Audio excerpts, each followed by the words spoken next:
নমস্কাৰ মৰমৰ বন্ধু বান্ধৱীসকল আজি তোমালোকৰ কাৰণে লৈ আহিছোঁ কিছুমান ইম্পৰ্টেণ্ট এডিয়াৰৰ মেথছ যিকেইটা তোমালোকৰ অহাৰ খুবেই সম্ভাৱনা আছে এই ধৰণৰ পেটাৰ্ণ সো প্ৰথম কোৱেশ্যনটো তোমালোকে দেখা পাইছা এটো কি কৰিব লাগে সিম্পলিফাই কৰিব লাগে মানে সৰল কৰিব লাগে সো ইয়াৰ কেনেকৈ কৰিবা সো এই দৰে যদি অংক আহে তোমালোকে ইমান কি কৰিব নালাগে এলসিএম ল'ব নালাগে ডাইৰেক্ট তোমালোকে একেবাৰে শৰ্টকাট ট্ৰিকত যেটো ফৰ্মুলা আছে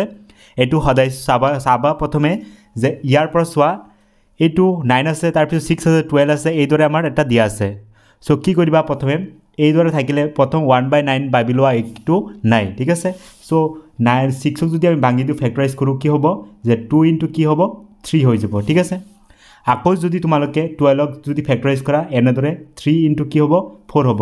এই দৰে চোৱা 20 ক যদি কৰি দিয়া যে কি হ'ব যে 4 * কিমান হ'ব 5 হ'ব এই দৰে এটো যদি কৰা হয় কি হ'ব চোৱা যে 5 * 6 হ'ব এই দৰে গৈ থাকিব চোৱা তাৰ পিছত চোৱা 6 * কি 7 তাৰ পিছত 7 * কি হ'ব 8 তাৰ পিছত লাষ্টটো কি হ'ব 8 * কি হ'ব 9 হ'ব এই দৰে তোমালোকে কি কৰিবা এই দৰে সিৰিয়াল অনুযায়ী এটা লগত এটা লিংক কৰি যাবা হল এই দৰে যদি দেখা পাইছা চোৱা মই ইয়াত আকৌ কৰি দিছো এইটো লাইন সো ইয়াক যদি ভাঙা হয় 2 * 3 হ'ব প্লাস 12 যদি ভাঙি দিয়া হয় 3 * কি হ'ব 4 হ'ব প্ৰথমে বুজি লোৱা তাৰ পিছত তোমালোকে কৰিবা একেবাৰে সহজ এই দৰে কোৱেশ্চন আইলে একেবাৰে সহজে তোমালোকে পৰীক্ষাত কৰি আহিব পাৰিবা সোৱা তাৰ পিছত যদি আমি 20 ক ভাঙি দিও কিমান হ'ব 4 * কিমান 20 হৈ যাব 4 * 5 হৈ যাব এই দৰে সোৱা এই দৰে গৈ থাকি একেবাৰে লাষ্টত আমাৰ কি হ'ব 72 ক যদি ভাঙি দিয়া হয় 18 * কিমান হ'ব 9 হ'ব সো এই দৰে জিয়া থাকিলে তোমালোকে এটাই ফৰ্মুলা ইউজ কৰিবা যেটো হৈছে এইটো সোৱা ওয়ান ডিফাৰেন্ট যেটো তোমালোকে ইয়তৰ মাজত কি কৰিবা এই ফৰ্মুলাটো ইউজ কৰিবা সো ইয়াৰ পিছত প্লাসটো লিখা আৰু ইয়াৰ আগত কি আছে 1/9 টো আছে ইয়াৰ আগত কি আছে 1/9 আছে সো ফৰ্মুলাটো কি হ'ব 1 কি আছে ডিফাৰেন্ট মানে ইয়তৰ মাজত গ্যাপ কিমান আছে সোৱা এক কৰি গ্যাপ আছে এক কৰি সেম গুটেই কেটাৰ সেম গ্যাপ আছে এক কৰি সো ডিফাৰেন্স কিমান আছে 1 আছে হল আৰু তাৰ পিছত সোৱা ইয়াত থকা ফাৰ্স্ট নাম্বাৰ কোনটো হৈছে ফাৰ্স্ট নাম্বাৰ হৈছে এটো হৈছে ফাৰ্স্ট নাম্বাৰ আৰু এটো কি হৈছে লাস্ট নাম্বাৰ সোৱা তোমালোকে যিকেটা ফেক্টৰাইজ কৰিছা ইয়াৰ ভিতৰত প্ৰথম নাম্বাৰ কোনটো হৈছে 2 আৰু একেবাৰে লাষ্টটো কি আছে 9 আছে সো এই নাম্বাৰ কেটা কি কৰিবা সূত্ৰত বহাই দিবা সো ইয়াত প্ৰথমটো হৈছে 2 তাৰ পিছত সূত্ৰত কি আছে মাইনাস আছে মাইনাসটো লিখিবা তাৰ পিছত লাস্ট নাম্বাৰ কি আছে 9 আছে হল এখিনি বুজি পাইছা ইয়াত সোৱা 1/9 আৰু এটো 1/9 কি হ'ব ক্যান্সেল হৈ যাব আৰু বাকি কি থাকিব সোৱা একলত এখিনি পূৰণ কৰিলে এইটো হ'ব সো একলত এক পূৰণ কৰিলে 1 2 আৰু গুণ কিমান হ'ব 2 তো আমাৰ এনসাৰটো কোনটো হৈছে প্ৰথমটো হৈছে শুদ্ধ উত্তৰ আশা কৰো বুজি পাইছা এইদৰে কোৱেশ্চন আহিলে তোমালোকে পাৰিবা তোমালোকৰ এটা হোমৱৰ্ক থাকিল এটো তোমালোকে নিজে কৰিব লাগিব ঠিক আছে তোমালোকে কমেন্ট কৰি জনাবা সেম প্ৰসেস এইটোই নেক্সট কোৱেশ্চনটো চাও পাৰা এইটো এটা হৈছে আমাৰ ৰিজনিংৰ ওপৰত সে Today is Sunday. আজি ধৰি লৈছা তোমালোকে দেওবাৰ after 34 days it will be আজিৰ পৰা 34 ডেৰ পিছত কি বাৰ হ'ব তোমালোকে একেবাৰে সহজতে কৰিব পাৰিবা যেটো তোমালোকে 34 ডে আছে ইয়াক যদি তোমালোকে 7 দি ডিভাইড ডিভাইড কৰিলে তোমালোকে এটা নিৰ্দিষ্ট কি পাবা বাখে সোৱা যদি 34 ক 7 এ ডিভাইড কৰা কিমান হৈ যায় 4 বাৰ মানে লাষ্টত বাখে কিমান মানে ৰিমাইন্ডাৰ বা বাখে কিমান আছে বাখেৰ ওপৰত খেলা হ'ব এটো বাখে হৈছে তোমাৰ 6 আছে বুজি পাইছা এতিয়া সোৱা সান্ডৰ লগত যদি তোমালোকে 6 প্লাস কৰিয়া যেহেতু কি কৈছে আফটাৰ কলে কি কৰিবা প্লাস কৰিয়া আৰু কো যদি বিফৰ কোৱা হয় মাইনাস কৰিবা কথাটো এইটোই সো আজিৰ পৰা কিমান দিন পিছত 34 ডে পিছত তেন্তে সোৱা ইয়াৰ ৰিমাইন্ডাৰ কিমান থাকিলে 6 থাকিলে তেন্তে ৰিমাইন্ডাৰ যেটো আছে সান্ডে লগত 6 প্লাস কৰিলে কি বাৰ পাই যাবা যে তোমালোকে ইয়াত সোৱা সান্ডে লগত যদি 6 প্লাস কৰা স্যাটাৰডে পাই যাবা স্যাটাৰডে তো আমাৰ শুদ্ধ উত্তৰ কোনটো হৈছে এটো হৈছে একেবাৰে সহজ শৰ্টকাট ট্ৰিক যদি তোমালোকে এই দৰে আহে যে কোনোবা এটা ডে দিয়া থাকে আকৌ যদি আজিৰ পৰা 42 ডেজ পিছত তেন্তে কি বাৰ হ'ব তোমালোকে কৰিবাচোন মই দিছো আজি যদি সান্ডে হয় তেন্তে আজিৰ পৰা 42 ডেজ পিছত কি বাৰ হ'ব তোমালোকে নিজে কৰিবা আৰু কমেন্ট কৰি জনাবা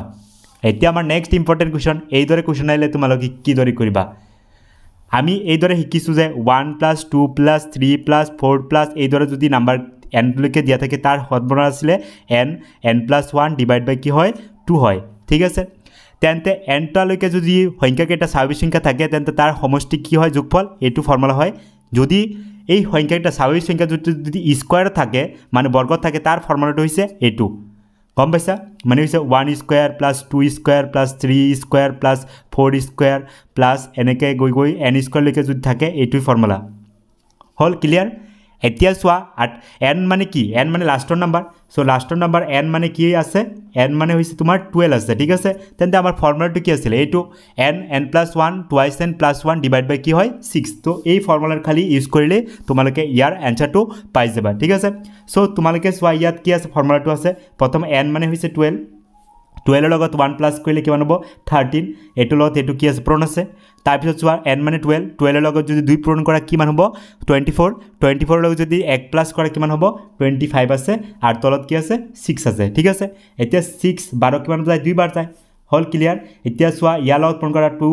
13 যে কিমান হ'ব 26 ইনটু কিমান 25 বাকি আছে তো 25 আৰু 26 ক যদি মাল্টিপল কৰি দিয়া 6 5 গুণ 30 ৰ শূন্য হ'ব থাকে 3 5 2 গুণ 10 আৰু 3 কিমান হ'ব 13 হৈ যাব আকৌ 2 6 গুণ 12 2 হৈছে থাকে কিমান এক থাকে ৰিমাইন্ডাৰ সো 2 2 গুণ 4 এক কিমান 5 ওকে তো ইয়াৰ যোগ কৰা 0 এটো 5 হ'ব এটো কি হ'ব 6 হ'ব তো আমাৰ শুদ্ধ উত্তৰ কোনটো হৈছে এটো হৈছে 650 হৈছে আমাৰ आंसर 2 ঠিক আছে এইদৰে যদি কোশ্চন আহে তোমালোকে এইদৰে কৰিব লাগিব যদি সংখ্যা কেটা যদি বৰ্গ দিয়া থাকে স্বাভাৱিক সংখ্যাৰ ইয়াৰ যদি সাম ওলাব হয় এই যেটো ফৰ্মুলা আছে n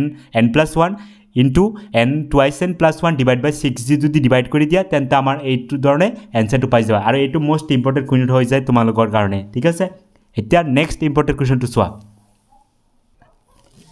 এতিয়া এই কুৱেশ্যনটো চোৱা how many prime number between 50 and 80 50 আৰু 80 ভিতৰত প্ৰাইম নাম্বাৰ কিমানটা আছে সো তোমালোকে প্ৰথমতে জানিব লাগিব প্ৰাইম নাম্বাৰ কিমানখানি এইখিনি তোমালোকে নোটছ কৰি লবা মই তলত দি দিছো চোৱা 1 ৰ পৰা 50 লৈকে প্ৰাইম নাম্বাৰ আছে কিমান 15টা এই হল ক্লিয়াৰ আকৌ যদি 1 ৰ পৰা 100 ৰ ভিতৰত থাকে কয় প্ৰাইম নাম্বাৰ কিমানটা 25টা আছে তাৰ পিছত যদি 1 ৰ পৰা 200 ৰ ভিতৰত লাগে 46টা প্ৰাইম নাম্বাৰ আছে 1 ৰ পৰা 50 লৈকে যদি হয় 500 লৈকে হয় 95টা আছে প্ৰাইম নাম্বাৰ মানে মৌলিক সংখ্যা বুজি পাইছা প্ৰাইম নাম্বাৰ মানে হৈছে মৌলিক সংখ্যা আৰু 1 ৰ পৰা যদি 1000 ভিতৰত কোৱা হয় 168 সো তোমালোকে চোৱা প্ৰাইম নাম্বাৰ 1 ৰ পৰা 10 লৈকে প্ৰাইম নাম্বাৰ কেটা আছে একিনি প্ৰথমটো হৈছে 2 তাৰ পিছত 3 তাৰ পিছত 5 তাৰ পিছত 7 এই দৰে আছে আৰু 10 ৰ পৰা 20 লৈকে এখিনি আছে 20 ৰ পৰা 30 লৈকে এখিনি দুটা আছে আৰু 30 লৈকে 40 লৈকে এখিনি আছে পিছত 40 ৰ পৰা 50 লৈকে তিনিটা আছে 50 ৰ পৰা 60 লৈকে দুটা আছে এই দৰে চোৱা 100 লৈকে কিমানটা আছে 25টা আছে ঠিক আছে গম পাইছে এখিনি লৈকে প্ৰাইম নাম্বাৰ এতিয়া চোৱা প্ৰাইম নাম্বাৰ কি কৈছে 50 ৰ পৰা কি কৈছে 80 লৈকে সো 50 ৰ পৰা 80 লৈকে প্ৰাইম নাম্বাৰ কিমানটা আছে চোৱা এটো 50 পিছৰ পৰা 80 লৈকে কিমানটা আছে সো এটা দুটা তিনটা চাৰিটা পাঁচটা ছয়টা সাতটা তো আমাৰ ইয়াৰ आंसरটো কি হ'ব সো ইয়াৰ आंसरটো হ'ব তোমালোকে গম পাইছা 7 হৈ যাব সো তোমালোকে হেতু এইদৰে আহক বা জেনেদৰে আহক তোমালোকে এইখিনি নোটছ মনত ৰাখিবা আৰু এইখিনি এহলৈকে যদি তোমালোকে জানা प्राइम नंबर और ইয়াত চোৱা এইখিনি নোটছ তোমালোকে মনত ৰাখিবা যে 1 ৰ পৰা 50 লৈকে আছে 15টা আকৌ যদি 1 ৰ পৰা 100 লৈকে আছে এইদৰে দিয়া আছে ঠিক আছে পাৰিবা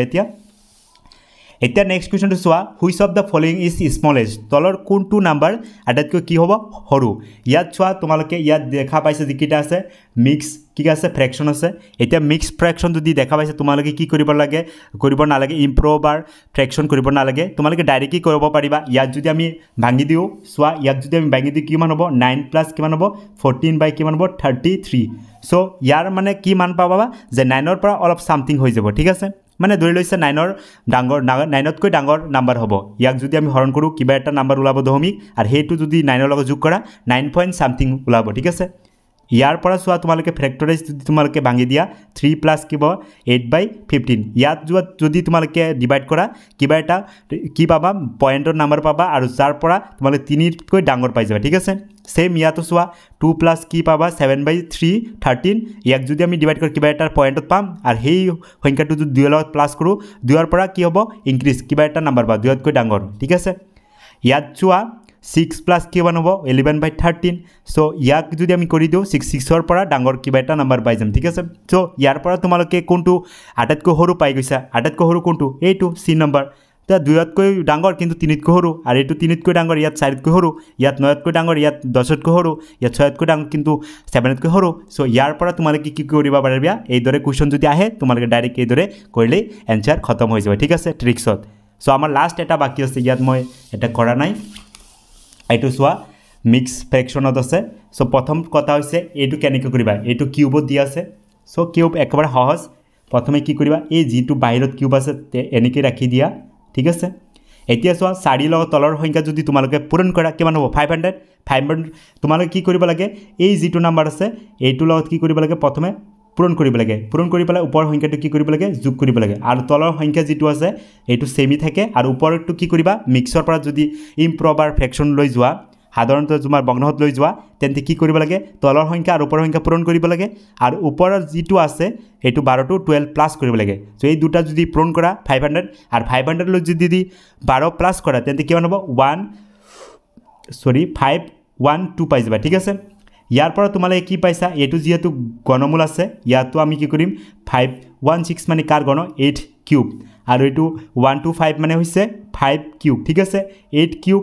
হল 5 কিউব এটো কিউব আর কিউব ক্যান্সেল এটো কিউব কিউব ক্যান্সেল মানে উপর থাকিল কি 8 থাকিল তলত কি থাকিল 5 থাকিল হইছে এতিয়া সো আমি এটো যদি আমাৰ ফ্ৰ্যাকশনত বঙ্গি দিও বা এই দৰে যদি মিক্স ফ্ৰ্যাকশনত যদি নিম লাগে তেন্তে কি কৰিবা সোৱা এক লগত 5 পইণ্ট কিমান 5 5 লগত যদি 3 প্লাস কৰা কিমান হ'ব 8 মানে 8 মানে কি 8 বাই কি হয় 5 সো এইটো আমি এই দৰে লিখিব পাৰো কি নাই পাৰো সো সেই কাৰণে আমাৰ উত্তৰটো কোনটো হ'ব এক নম্বৰ এনসাৰটো শুদ্ধ হ'ব ঠিক আছে আশা কৰো বুজি পাইছা এখিনি আছিল আজিৰ তোমালোকৰ এডিআৰ কাৰণে কিছুমান ইম্পৰ্টেন্ট আৰু তোমালোকে যদি ভিডিওটো ভাল লাগে লাইক কৰিবা আৰু এই দৰে সদায় তোমালোকে পাই থাকিবা ঠিক আছে ধন্যবাদ টেক কেয়াৰ